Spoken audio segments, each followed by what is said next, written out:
السلام علیکم ورحمۃ اللہ وبرکاتہ۔ دوستو، میں ہوں محمد طیب قاسمی اور آپ دیکھ رہے ہیں ہمارا یوٹیوب چینل طیب قاسمی آفیشیل۔ امید کرتا ہوں کہ آپ خیریت سے ہوں گے۔ اکثر واقعات دیکھنے میں آتے ہیں کہ میاں بیوی کے درمیان میں کچھ اختلافات اور نا اتفاقیاں ہو جاتی ہیں، اور یہ نا اتفاقی اور اختلاف اس حد تک بڑھ جاتا ہے کہ طلاق بھی ہو جاتی ہے۔ پھر بچوں کے بارے میں آپس میں اختلافات اور جھگڑا ہونے لگتا ہے کہ شرعی اعتبار سے بچے کس کے ہوں گے، بچوں کا حقدار کون ہوگا۔ کیا دین اسلام نے اس سلسلے میں کچھ رہنمائی فرمائی ہے، اور اس سلسلے میں علماء دین اور مفتیان کرام کیا فرماتے ہیں؟ چنانچہ اسی کے متعلق دارالعلوم دیوبند سے کسی نے فتویٰ طلب کیا کہ بچوں کے بارے میں شریعت میں کیا حکم ہے۔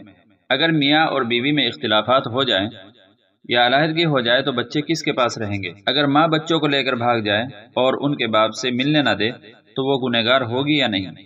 اگر خلا یا طلاق ہو جائے تو بچے کس کے پاس ہوں گے؟ اگر بیوی طلاق یا خلا کے بعد دوسری شادی کر لے تو بچے ان کے باپ کو مل جائیں گے؟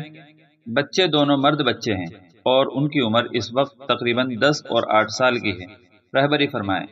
دوستو، دارالعلوم دیوبند نے اس کا جواب دیا ہے۔ فتویٰ آپ کی اسکرین پہ ہے، آپ خود بھی دیکھ سکتے ہیں۔ بسم اللہ الرحمن الرحیم۔ اگر طلاق یا خلا ہو جائے تو 7 سال تک بچے کی پرورش اور 9 سال تک بچی کی پرورش کا حق ماں کو ہوتا ہے اور خرچہ باپ کے ذمہ ہوتا ہے۔ لیکن اگر ماں کسی ایسے مرد سے نکاح کر لے جو بچے کا محرم رشتہ دار نہ ہو تو اس کا حق حضانت ساقط ہو جاتا ہے۔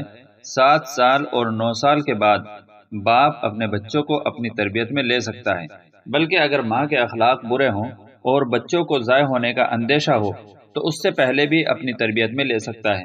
بلا وجہ میاں بیوی میں اختلاف ہو جائے تو اس اختلاف کو ختم کرنا چاہیے، اور ماں کو بچوں کو لے کر بھاگ جانا بہت بری بات ہے، اور بہر صورت باپ کو بچوں سے نہ ملنے دینا بھی ظلم ہے۔ واللہ تعالی عالم۔ دارالفتہ دارالعلوم دیوبند۔ تو دوستو، اس ویڈیو کے بارے میں آپ کی کیا رائے ہے؟ آپ اپنا پیارا سا کمنٹ ضرور تحریر فرمائیں، اور اگر آپ پہلی بار چینل پر آئے ہوں تو آپ ہمارے چینل کو اس طرح کی ویڈیوز پانے کے لیے سبسکرائب بھی کر سکتے ہیں۔